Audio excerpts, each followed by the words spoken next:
Welcome to Kiss the Reviews. I'm Armando. That's Corey. And today we're doing 1996's Maximum Risk. Yes, we are doing another Van Damme movie. This is like the third Van Damme movie in what, 3 or 4 weeks? Yeah, we're back on that train again for sure. Yes. So this was a request, as was Kickboxer and the other one as well.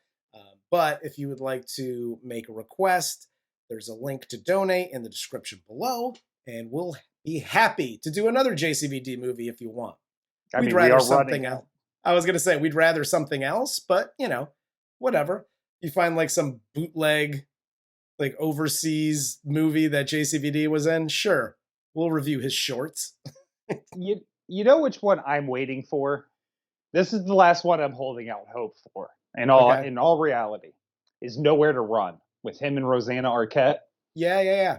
That's the one I got my fingers crossed for. That is actually going to be a good movie. Yes, from what I remember, I haven't seen it in forever. Yeah. So, but we'll see. We'll see. But if you want to follow me and Corey on Twitter, you could follow me at Junior D's. You could follow Corey at Corey_idol. And if you want to follow the show on Twitter or Instagram, you could follow us on both at Kiss the Reviews. So let's get into the cast of 1996's Maximum Risk. This film stars Jean-Claude Van Damme as Alain Moreau and Mikhail Serverov, Natasha Henstridge as Alex, Zach Grenier as Ivan, and Paul Ben Victor as Agent Pellman. I'm going to take the rare opportunity and use our E-level celebrity status to shoot my shot here. Hi, Natasha. My name's Uncle Corey. I have been in love with you since I was 20 years old, and I still am to this fucking day. Hit me up. Jesus Christ, dude. Way to shoot your shot, bro. My permanent. Everybody's got their list, right? Yeah. My permanent number one is Natasha. I don't care what age. If 80-year-old Natasha Henstridge calls me up and is like, yo, I just finally saw your show. Come on over. I'd be like, I'm on my way.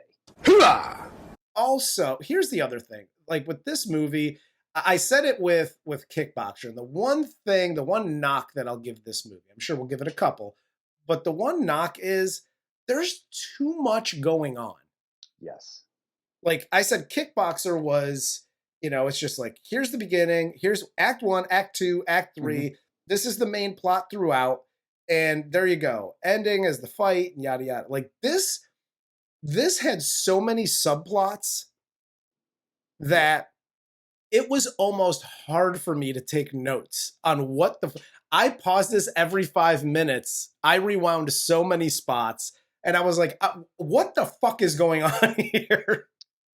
They were trying very hard to fall into that Jade kiss before dying. Yes. Yeah. Someone to watch over me-esque kind of movie where it's this erotic noir throwback thriller, even like a Basic Instinct to a lesser extent.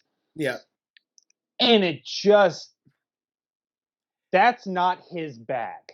No. That is just not what JCV does. And I don't care how many times we try it, how many times we try to put it in there. It does not work like that. Yes. He plays the reluctant hero out for some sort of revenge. That's his role. That's where he exceeds. But this, pseudo Jack Spade 1940s detective trying to solve the Alex Bohemian riddle. Fuck you. There are a lot of people this movie would have worked with, and it's just not his bag. And I'm not saying it's necessarily his fault. Everybody's good at something. Yeah. He's just not good at this. Yes. No, absolutely. And so this movie, because, in all of these JCVD movies, you have to figure out a way to bring in Belgium or France or some European country to explain away what he sounds like. I thought you were going to say in all these Jean-Claude Van Damme movies, you have to have a way to explain or figure out or bring into the picture a brother. Well, that too. Well, Because obviously, here we are again, yes, twinsies. twinsies. So this movie opens in the south of France. Leather-clad, jacket-wearing JCVD is running away from some dudes through the streets where he dies after getting run off the road. And we cut to Suit and Tie Van Damme at a funeral. He's approached here by Sebastian, a cop friend of his, who shows him leather-clad JCVD's dead body. And, oh my God, he looks just like you. I thought it was you, but it's not you. And so we'll be doing some French in and outs throughout this show, just FYI. But again, for the, I don't know, 4th, 5th movie that he's done, 6th movie that we've reviewed, he has a twin brother that at least it's not a double impact kind of situation where he's going to be on screen at the same time. So they investigate the mysterious dead man who looks like Suit and Tie Van Damme, and they find that this dead man not only looks like Van Damme, but has the same birthday. Dun dun dun. Now look, you're a detective. Okay? Use your powers of detection to deduce that they probably have the same He's not a doppelganger. This is an invasion of the body snatchers. He's his twin. It's obvious. A doppelganger looks like almost identically looks like you, but there's some differences. There's literally no differences because the same actor is playing both fucking roles. There's zero differences between what that guy looks like and what you look like. That's your twin. Did you need the birth certificate to realize that? That's what I'm saying, dude. Apparently they did. did. You have the same birthday? Fuck, what does that mean? I need you to go talk to Mama. You should have been talking to her first. Yes. So he goes to Mama and he's like, Mama, what happened? I find the guy and he looks like me. So she tells him that she had twins, but she was a poor, so she had to give one up. And he was sent over to New York apparently, and she never told him. And there was a Russian lawyer that was involved in the whole situation. And this story was I'd be like, Mom, details. I need fucking details. Yeah, this is... Okay, look. Hey, I have a twin out there. What gives, Ma? Oh, I was poor. I had to give one of you up. I gave one of you up for adoption. That's a story. Yes. In reality. Yes. That's not what happened here. No, it's not. You were approached by a lawyer and given money for your child. That's human trafficking. That's what you took part in. You were right. Whatever happened here, lady, you should be brought up on fucking charges and thrown in jail. I rewound this 3 times to get the story so that I could follow it the rest of the movie. And yeah, it's literally a human trafficking case. Yeah, this turns from a let's find out who my brother is and why he was murdered to Mom, I'm arresting you. You're under arrest. You have the right to remain silent for human trafficking. Yeah, for real. You don't live in Uganda. A warlord didn't come and steal your male child. And FYI, the kid who gets bought in real life. Okay, let me just do this. Don't do that. It's not good for you. Hi, parents with twins that are poor and looking to sell one, I guess. Don't sell either one of your children. If you need to give them up for adoption, do that. That's a great route. If there's a friend of yours that wants to take, so at least you're in their life, whatever the case is, go those routes. Don't just sell them to a strange lawyer because A, that's child trafficking. So don't do that. But B, this isn't happening. This storyline isn't happening because the lawyer is buying the child, and that child isn't growing up to be one of the top captains in the Russian mob. That child is getting sex trafficked around every Super Bowl, every World Cup, that kid's going to be there. Period. Oh, That's what's happening next. yeah. Matt Gaetz is shraping that kid in his schmut mole. So Van Damme gets some info on the lawyer that bought his brother. And when they go to see him, they find his office in flames. The lawyer has a bullet in his head. And he gets the adoption paperwork from the secretary and bolts as this goon shoots at him. And they get into a fight in the fire. Dude, these fights are epic. Every fight is epic. And they were like, you know what we're going to do? It's up the stakes. It's up the ante a little bit. Let's light the whole fucking room on fire, and then you guys fight in the fire. I'm there for every minute of it. It's awesome. After my favorite scene, which it is great, and I do love a good firefight.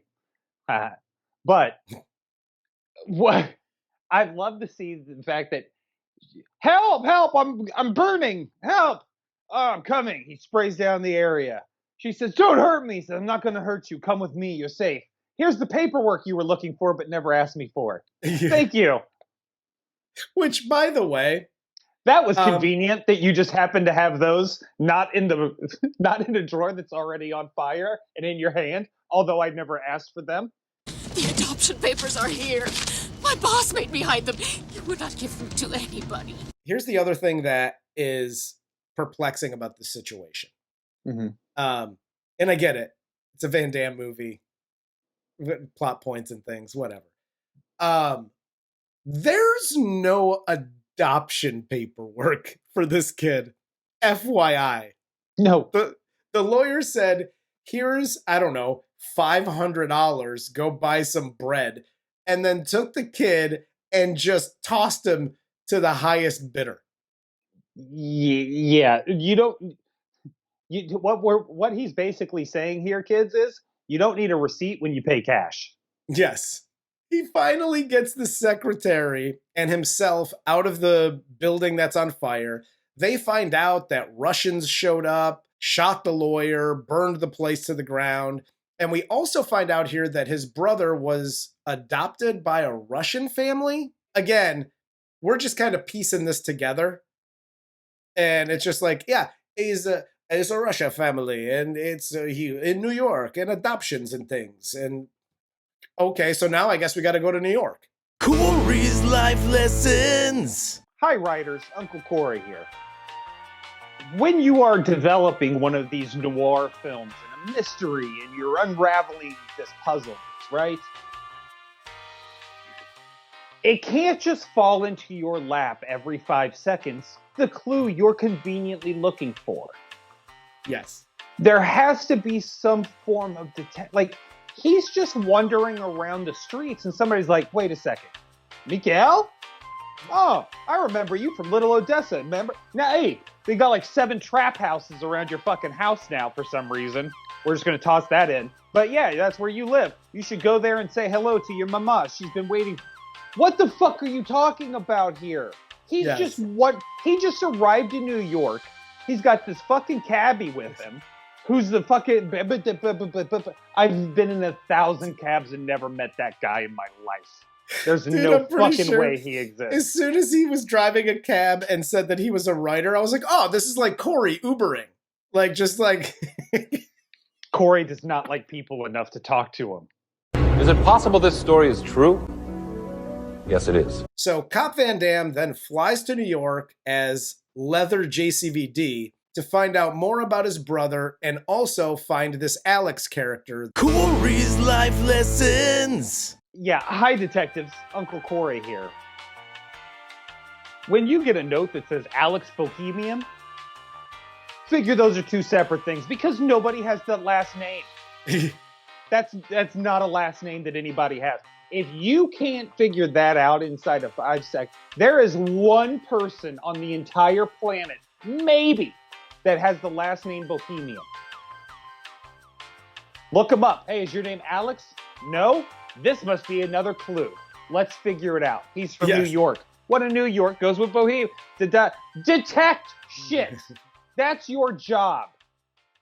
But instead, he puts on Cabby the writer guy to go out and fucking track this name down. Stop ducking. You want to help? Find a guy named Alex Bohemia. This movie would have been 2.5 hours if he had tracked down every single clue that they threw into this script. Like, it had to fall into his lap to make this, an hour 40 or whatever it was. He just pokes his nose around in there and he's like, he goes to the goddamn, the Foster dude or whatever the hell. And he was just like, oh, hey, Mikhail. Hey, it's been a long time. You still at the head of the mob? Are you this big mob boss who makes a lot of money? Well, you're so rich. Why are you around? Like, it just like fell into his lap and he's like, between you and me, I'm not Miguel. Can we go inside and talk more about my twin brother? Come on, dude. And that's where the cabbie, though, was supposed to come in, right? Like, the mystery really kicks off in New York. And that's where the cab driver character comes into play. Because he's the one that's going to get the information. Yes. He's the one that's in the know. He's the one that's going to be able to bring you up to speed at a fast enough speed to fit in this hour-and-a-half movie. Perfect. Exactly what you're supposed to do. Nope. Not doing that, though. Yeah, He's a exactly. comedic relief part for what? 3 scenes? 3 or 4 max. Because he's supposed to be Benny in Total Recall. Yes, absolutely. And he's not at all, not even fucking close to it. Yep. Cop Van Dam then goes to a Russian restaurant / bar / bathhouse or whatever the hell this place is. And he meets Alex, who is his girlfriend. And she gives him a key to a hotel room, tells him to meet her there later. And then he goes on his merry way and gets jumped by Russian gangsters in the alley who say that my name's Yuri and Ivan wants to see you because Ivan is like your boss, but you're kind of brother. So we get, more thrown up exposition here. And then he kicks the shit out of them and gets away with the help of the cab driver. And again, we have this situation where he's a detective. He figures out that his brother, Mikhail, was a gangster, somehow affiliated with the Russian mob, thanks to the adoption guy. Yes. So he then goes to this club. He finally meets Alex. Alex tells him, no, you need to get the fuck out of here. You're insane for being here right now. And his whole thing is like, but why? What do you mean? Like, why is this like pulling fucking teeth? Yeah. I am more up to speed on this situation than he is. And he's living it. That should not be the case ever. You were right. This is where I legitimately thought, okay, you got Natasha, right? She is a badass female lead in a ton of movies already to this point. Yeah, she's rocked Species. She's done a couple other things. I don't know if she was in Ghosts of Mars yet, which I fucking love her in. But, another action movie. And again, much like the cab driver, you waste her because all she is in this movie is a damsel in distress. She does nothing but give you 3 pieces of information throughout the movie, and then you're constantly having to save her. Oh, it's from immediately because right here she goes in because she's serving Ivan whatever, and he's like, "Oh, you talked to him last. What did he say?" So she's already in the shit. Yep. And then she goes to the hotel room, and Van Damme's across the hall from the key that she. Okay, so I have a question. She gave him the key to this room, and then he goes and asks for the room, and they're like, "Oh, there's an occupant in there," and he's like, "Cool, the room across the." You have the key. Just go to the room. Yeah, the occupant is you. You're just not in the room right now. But he's so dumb fuck stupid. He's like, "Oh, there is? Well, I guess this key's worthless. Can I just have another room?" Across the hall, please. Right. You're the occupant. That's why you have the key. He gets into the room. She gets there. They make out for a little bit. They see the Russians come in to the room across the hall to kill them. They're not there. So they bounce and they go to the rooftop. The Russians figure out the whole rigmarole of they're across the hall, whatever. They chase them through a strip club where Alex and Van Damme get away with the cab driver amidst gunfire. and the cabbie crashes after getting shot. And I have a real quick don't do that. Don't do that, it's not good for you.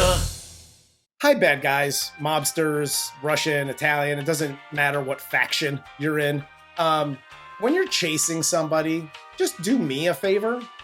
Don't shoot up a strip club. It's just in poor taste.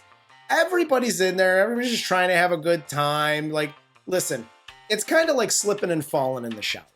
Okay, nobody wants to do that because you're already naked and vulnerable. You don't need to go then to the hospital. Like, it's a whole thing.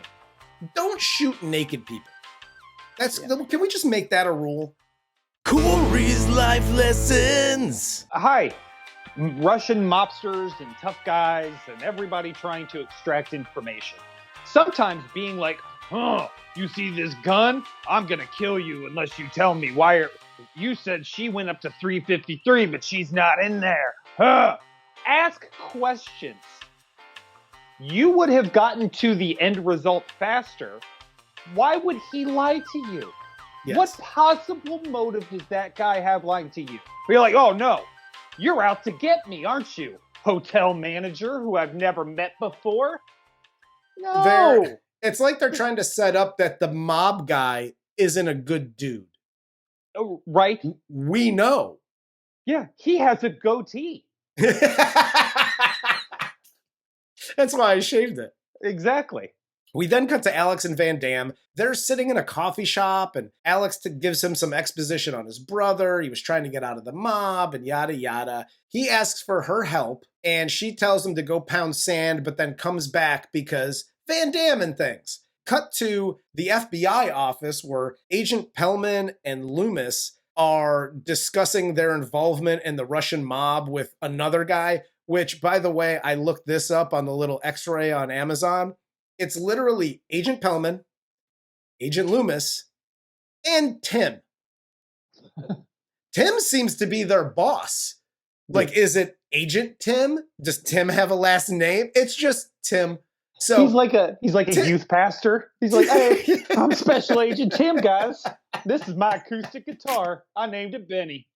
So Tim is like, we can't have anybody finding out that the mob and the FBI are involved. So I'm going to send you two out to go kill this guy because it's his brother and we're the FBI. So we have that information. They then go to chase down suit and tie cop JCVD. Alex then gets Van Damme back to his brother's house and they inspect what looks like the mob came in and just ransacked the whole house. Yuri then shows up. Van Damme beats the shit out of him until he sees his reflection in a cracked mirror and like, oh, I'm becoming my brother. I'm doing bad things and beating a guy in a hot tub and where is my life going? And then the end of scene.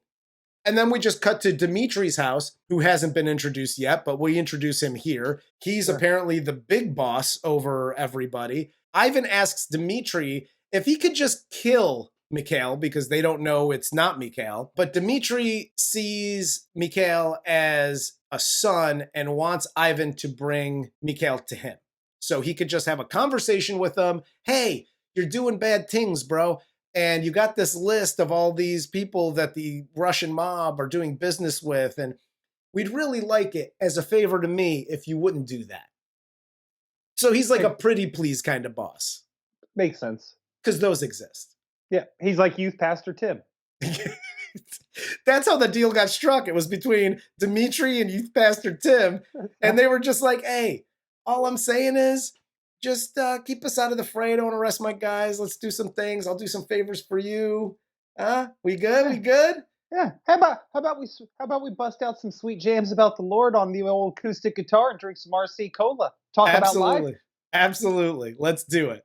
Agent Pellman and Loomis show up at the cabin that Alex took him to, and they try to convince Van Damme to help them by force, basically. Van Damme fucks them both up because they're both chubby, and he handcuffs them to the stairs. Alex and Van Damme bounce, and Van Damme, as JCVD, then goes to the restaurant and demands that Yuri take him to see Ivan and Dimitri. And in the back bathhouse area, Dimitri kicks Ivan out and talks to Van Damme. And while they talk, the jacked dude that fought Van Damme in the fire earlier stabs Dimitri. We then get a half-naked bathhouse fight, which is always great. And as the fight is going on, Ivan's men literally kill everybody, and Ivan then comes over and shoots Dimitri, and now he's the big boss guy. Corey's life lessons. Hi, directors, writers, whatever. If you're going to insist on doing a bathhouse fight scene, do it Eastern Promises style and just hang dong. This shit fighting in the towels. This fight scene was more homoerotic than fucking Nightmare on Elm Street 2. And that whole movie is about a kid coming out of the closet. Hell yes. And by the way, like, listen, the fights are cool. Van Damme, cool when he fights, and karate and Hayat and all this shit. And that's great, and all well. But are the towels super glued? Did they use the glue from the gloves and the wraps in Kickboxer to secure the towels in the bathhouse? Because they're high kicking, they're doing all spins and shit. Listen, I can't walk from my shower to the sink without the towel falling off. Okay? These motherfuckers are doing acrobatics out of the fucking bathhouse. No towels falling off. Well, it's because you got a big sweaty hog trying to poke its way out of there. These guys definitely don't. It's got a mind of its own.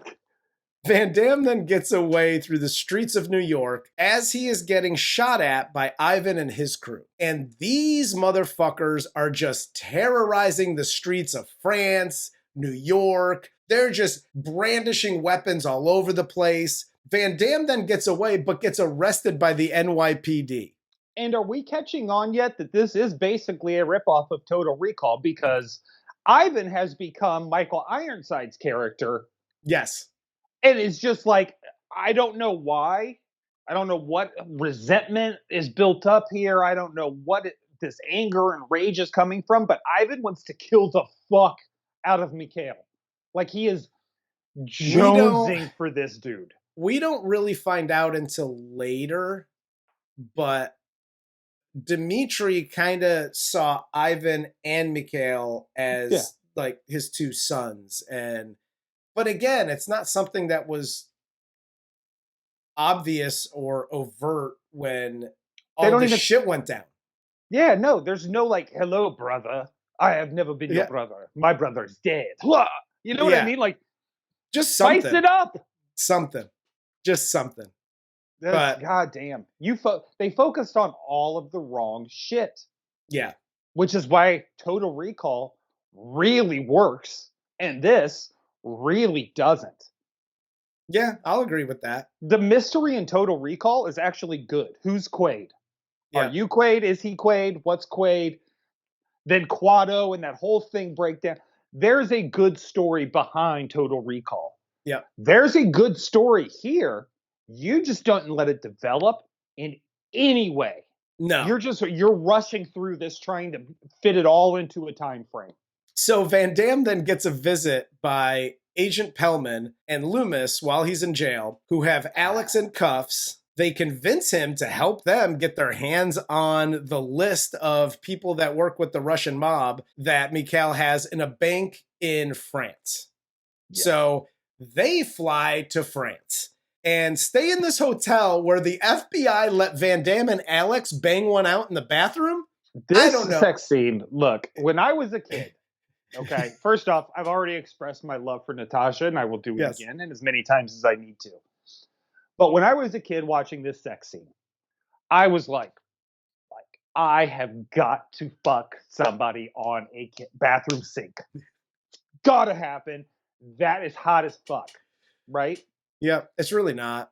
No, it's not. And now that I'm older and I've had sex once, and I'm watching this scene, fuck, is it disappointing? Every sex scene we have watched through these movies that I've watched as a kid has been so disappointing. This was even like, they have a moment in this sex scene where they like look at each other, right? And they're demonstrating when the penetration happens. Yeah. And it would be like a gasp of some sort. And all she does is go, That's it? Hoo-ah. Quit wasting my time with these sex scenes. If it's not Monsters Ball at this point, I'm not tuning in. Corey, you're a little jaded when it comes to these sex scenes. Me? I'll just say that. You gotta lay off the porn for a while. Just something. You just need to pump the brakes and like don't watch anything sexy at all. Listen, I'm not saying that this was sexy or hot or whatever a sex scene is supposed to be. But you're like, she didn't shove her fist in his ass. She didn't like, I mean, is this a sex scene or not? Are we just having dirty bathroom sex? Then, I mean, yeah. so we get to the bank and Van Damme gets into the private room, starts going through the lockbox. He finds all kinds of goodies, including a tape by his brother explaining everything, what everything is and how things came to be since the beginning of time, how he found out they were brothers, that his mom cooks shitty casserole, like the whole nine. He's got a list of shit. And you want to talk about like Madam Exposition? Two things. One, the voiceover of his brother made me out loud laugh because I do not remember the voiceover. I've tried all these years to leave my life behind, to reunite us. I'm sorry if that never happens. Even if he was brought up by Russian mobsters, he still doesn't sound like that. No, that guy sounded like the tape recording Arnold Schwarzenegger used to seduce Jamie Lee Curtis in True Lies. That sounds like the messages you get when you call Progressive and you have like, press one for car insurance, press 2 for home insurance. Welcome to Movie Phone. Yeah, so we get all this. He's got guns and money and all the evidence to set up the FBI and the mobsters and yada yada. So, and I would like to point out that this is in Nice. Yes. Where the movie originated from. Yes. The detective whose twin brother just died in Nice, who's a detective in Nice, went, he's in Nice and he died here being chased. That's peculiar. Guess I gotta go to New York. While he's in this little private room, he then sticks a cigarette with some gum to the sprinkler system, sets that off. Jacked Russian dude shows up again, this time not in towels. They're actually wearing clothes, but Van Damme gets into it with him in the elevator, and he gives Jack dude the toe knife treatment and then kills him, stabs him in the gut. When he gets up to the floor of the bank, they open it up. There's cops there. The bank is cleared out. Cops are everywhere. Ivan shows up to the thing and is surrounded by cops, but he has Sebastian as a hostage and gets away in his little white rape van. That is until Van Damme shoots out his tires and he crashes and the car catches fire. Ivan, being the tough guy that he's been through this whole thing, goes, "Come on, man, please help me." Hey, man, help me off the van. It's burned. Come on, man, please. Dude, you've been trying to kill me this whole fucking time. Van Damme saves Sebastian from the fiery wreck as Ivan is left to blow up in the Schrape van. And then Van Damme goes after the FBI who have Alex. There's a little car chase through the streets of France once again, where Van Damme chases them and then they chase him. There's like a weird cat and mouse here for a bit until Van Damme and the FBI crash into a slaughterhouse. Cool. Pellman attacks Van Damme with a chainsaw. Van Damme shoots Pellman in, I will admit, the coolest way possible. And then we hear sirens. The police come to rescue. How many people exactly does he have to rescue in this final chase scene?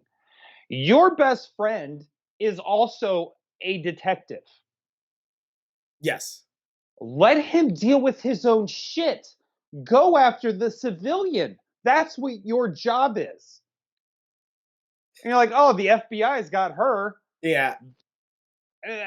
I'll go after my friend because he needs my help more. This is such a crock of shit. I would never meet Natasha like that. This No, dude hit it one time, and he's like, "Fuck it, I'm going after my boys." Well, it's because she went, eh. and Well, and that's hey. all. That's all he got. So Get a bigger dick. Start using fingers and toes, brother. That's I don't know right, what to bro. tell you. I don't know what to tell you. So this movie then ends with Sebastian and Van Damme having coffee together, and then Alex walks up, and I guess Van Damme is going to introduce her to his mother. So they take this long walk to go meet his mother, and then end of movie. Yeah, the whole joke about like him being nervous. Like, are you nervous for Alex? Oh, don't be nervous. I'm not nervous. You seem nervous. It's like, dude, none of you should be nervous because morally, your mom can't judge anyone. Yeah, your on mom's an any- asshole. Yeah, like, oh, you were fucking this brother, and then he died, so now you're fucking this brother. Normally, a mom might think, that's a little weird, and raise an eyebrow at you. But Yeah. this mom sold one of her babies to a rando. She can't judge you. You're right. It's fact. And I'll be honest, what I really didn't like about this, because like, put this in real life. Both of these twins who have found out later in life, let's call it 30 years later, right? In life. They're 30, 32-ish, and they find out that their mom was a fucking asshole, sold one of them, and both of these brothers are like, "That's okay, mama. I don't blame you. You were a poor." You did what you had to do. I don't blame you. I want you to tell our mother that I don't blame her for what she did. That's not how shit's going down in real life. There's gonna be a fight. Well, it depends, because also, like, if you're my mom and I'm the one you didn't sell, it's a lot easier to forgive you. That's true. I did actually think about that when Van Damme was sitting on the couch with her, and he was like, "Oh, mama, it's okay." And I was like, I mean, yeah, for him it's okay. The other kid, I'd be like, "Oh yeah, hi guys. I'd like a relationship too with a mother figure, a father figure, something. Not you got nothing for me? Nothing. No, you just sold me into slavery, and like I've been to every Super Bowl though, so that's cool. Like I don't know." You were right. They had him over in Qatar building the stadiums. They took his passport and everything. So, but yeah, I mean, like if you're the other kid that grows up in New York, you got to be fucking pissed. Yeah, And your relationship with Alex doesn't last because you have some serious abandonment issues. FYI. You playing hard to get? dude, there's a lot of problems going forward with this fucking whole Alex relationship. And that's not only because I want a relationship with her, so I'm trying to nudge you out of the way. It's mainly because she was in love with your brother. You're not him. This will be like cathartic for a couple fucks. And then one of you is going to realize, like in a month, that this is a really toxic relationship, and neither of you should be in it. It's going to turn out that Alex is going to look at him after about a month, and she's going to be like, "Dude, with the fucking accent, can't you just talk like the movie phone guy? What the fuck, man? The abs and the like, that's all great, but dude, I want to shove a baguette in your fucking mouth." As a final note, nobody's batting an eye at the fact that Alex now has all of Mikhail's dirty money. And thanks to his money, you can afford to eat here. Like, he's just like, "Oh, you got all the money. Gonna make life easier for you." Yeah, because it's dirty money. You're a cop.